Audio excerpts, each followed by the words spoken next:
Selamat pagi anak-anak kami semuanya. Selamat berjumpa kembali pada pagi hari ini pada minggu kedua November 2020. Nah, pada pembelajaran kita kali ini Ibu menyampaikan materi minggu kedua dan minggu kedua November, yaitu tentang lembaga ekonomi dan lembaga pendidikan. Pada minggu yang lalu yaitu tentang lembaga keluarga dan lembaga agama. Nah, lembaga ekonomi ini berhubungan dengan pekerjaan, ya. Lembaga ekonomi itu adalah lembaga sosial yang mengatur tata hubungan antar manusia dalam pemenuhan kebutuhan hidup sehari-hari. Tujuan lembaga ekonomi ada 7. Yang pertama, memberi pedoman untuk mendapatkan bahan pangan. Yang kedua, memberi pedoman untuk melakukan pertukaran barang atau barter. Yang ketiga, memberi pedoman tentang harga jual beli barang, memberi pedoman tentang pengupahan, memberikan pedoman untuk menggunakan tenaga kerja, memberikan pedoman tentang pemutusan hubungan kerja, dan yang terakhir memberi identitas bagi masyarakat. Nah, inilah ketujuh fungsi lembaga ekonomi. Nah, kalau kita lihat poin yang pertama, yaitu memberikan pedoman untuk mendapatkan bahan pangan. Nah, tadi kegiatan ekonomi itu berkaitan atau berhubungan dengan alam sekitar kita. Ini pangan. Pangan inilah kebutuhan yang kita butuhkan setiap hari. Apa yang kita makan, apa yang kita pergunakan, apa yang kita butuhkan setiap hari ini termasuk pada pangan. Nah, ini pangan-pangan ini dari mana sumbernya? Itu sumbernya adalah dari alam. Nah, itu makanya tadi lembaga ekonomi itu berhubungan dengan alam, ya. Berhubungan dengan alam, misalnya para petani menanam padi persawahan, ya, kalau di persawahan, ya. Dan semua apa ya dijual di lembaga, ya, ekonomi itu pasar. Semua itu barang-barang kebutuhan itu adalah hasil daripada kegiatan yang dilakukan oleh manusia, ya, dalam mengerjakan atau mengolah lahan atau alam yang ada di sekitar mereka. Yang kedua, memberikan pedoman melakukan pertukaran barang atau barter, ya. Pertukaran barang maksudnya begini. Kalau zaman dulu memang pertukaran barang dengan barang barter, ya. Walaupun ada sekarang, tetapi tidak seperti pada zaman dulu. Ya, pertukaran barang dengan barang. Ya. Kalau kita bekerja, artinya kita bertukar. Hasil kerja kita itu kita tukar dengan barang sesuai dengan kebutuhan kita. Contohnya, ibu sebagai guru, ya.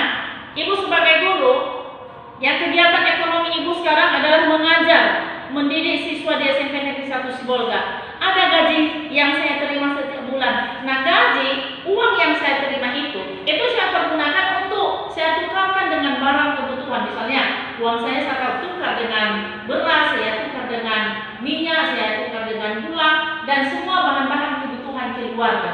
Ya. Nah, yang ketiga, memberikan pedoman tentang harga jual beli barang. Ya. Memberikan pedoman tentang harga jual beli barang. Ya. Nah, itulah kegiatan-kegiatan oleh pedagang. Ya, ini pedagang ini yang melakukan kegiatan ini, menentukan harga jual, ya, menentukan harga beli barang, ya. Yang membeli siapa adalah pihak konsumen atau masyarakat. Yang ketiga, yang keempat adalah memberi pedoman tentang pengupahan dan sebagainya. Nah, masuk kita pada lembaga pendidikan, ya. Lembaga pendidikan atau education, ya. Bahasa Inggrisnya adalah education, ya. Pendidikan atau education adalah proses membimbing manusia dari kegelapan menuju ke kecerdasan, pengetahuan, atau dari tidak tahu menjadi tahu. Nah, inilah pendidikan, ya. Membimbing manusia dari kegelapan, dari yang belum tahu menjadi tahu. Kalau lembaga yang pertama kamu pelajari adalah lembaga keluarga, di mana pada lembaga keluarga itu adalah pendidikan yang pertama kamu peroleh dari orang tua atau dari lembaga keluarga. Setelah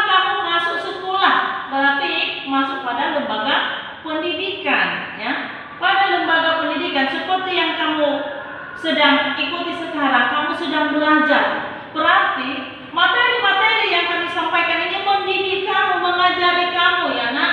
Dari yang belum tahu menjadi tahu. Nah itu namanya pendidikan. Ya.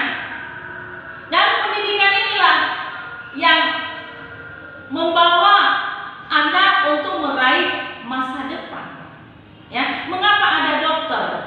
Mengapa ada polisi? Mengapa ada tentara? Mengapa ada perawat? Ya. Dan banyak jenis-jenis gelar pada saat sekarang ini. Mengapa? Karena itu ada lembaga pendidikan. Ya, karena ada lembaga pendidikan. Mau kita belajar lebih tinggi, S1, S2, S3 bisa aja. Karena lembaga pendidikan sudah tersedia. Ya, sudah tersedia. Nggak ada lagi istilah anak-anak zaman sekarang yang buta huruf. Harus tahu, harus bisa. Makanya kamu juga sebagai siswa pada saat ini, walaupun kita belajar secara daring, kita belajar secara online, ya bukan dalam arti kamu bermalas-malasan nah di rumah, tidak. Kalau kamu memikirkan hari esok, masa depanmu, inilah nak, harus kau sungguh-sungguh belajar. Ya, di lembaga pendidikan ini, ya, mulai dari SD, SMP, SMA, perguruan tinggi, nah di sinilah kau cari dia di lembaga pendidikan. Ya, jadi pengertian daripada lembaga pendidikan adalah lembaga atau tempat berlangsungnya proses pendidikan yang dilakukan dengan tujuan mengubah tingkah laku individu ke arah yang lebih baik. Ya, itu makanya ada sekolah mendidik siswa itu ke arah yang lebih baik. Kalau pengertian tadi, mendidik anak-anak itu dari yang tidak tahu menjadi tahu. Kemudian pada lembaga sosial mengubah tingkah laku individu ke arah yang lebih baik.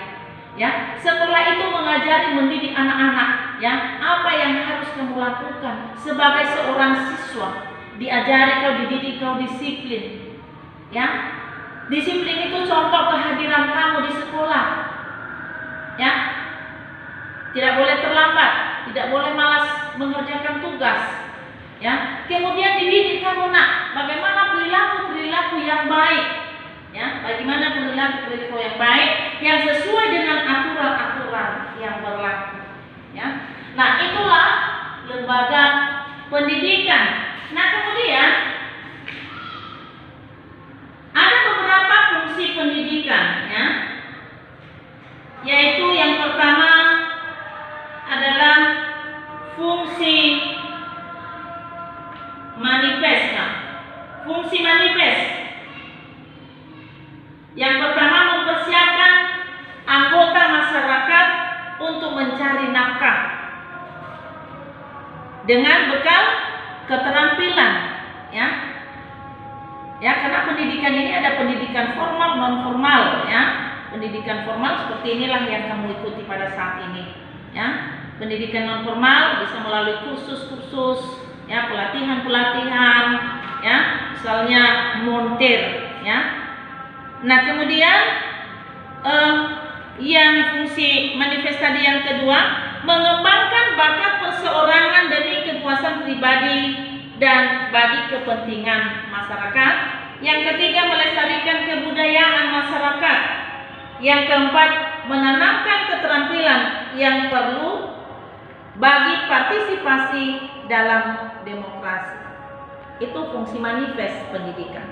Yang kedua, fungsi laten, fungsi yang tidak disadari. Ya, ada beberapa jenis. Yang pertama, mengurangi pengendalian orang tua. Yang kedua, mempertahankan sistem kelas sosial. Yang ketiga, memperpanjang masa remaja. Ya, jadi itulah kedua daripada fungsi pendidikan.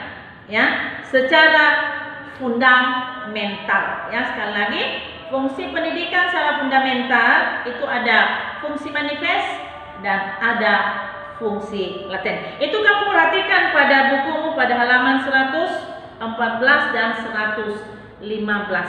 Nah, untuk itu kepada anak-anak kami, ya, pelajaran kita pada hari ini ya sudah selesai, dan Ibu harapkan supaya anak-anak kami menonton video ini Kemudian tugasnya meringkas materi yang Ibu terangkan dan kirim melalui classroom. Yang Ibu harapkan semangat anak-anak kami, ya jangan ada yang bermalas-malasan, jangan ada yang tidak mau mengirim tugas. Karena sebentar lagi kita ujian pada tanggal 1 Desember. Tanpa nilaimu, apa yang mau diisi pada raportmu? Ya, semangat terus anak-anak kami untuk belajar walaupun kita belajar secara online ya. Tetap jaga kesehatan. Kemudian pada saat kamu mengirim tugas melalui classroom, kamu harus menulis namamu di setiap tugas itu dan kelas supaya Ibu lebih mudah untuk mengoreksi dan memberikan penilaian. Jadi demikian saja pertemuan kita pada pagi hari ini. Ya, kiranya anak-anak kami sungguh-sungguh belajar, rajin belajar, semangat belajar. Terima kasih. Selamat pagi. Salam sehat.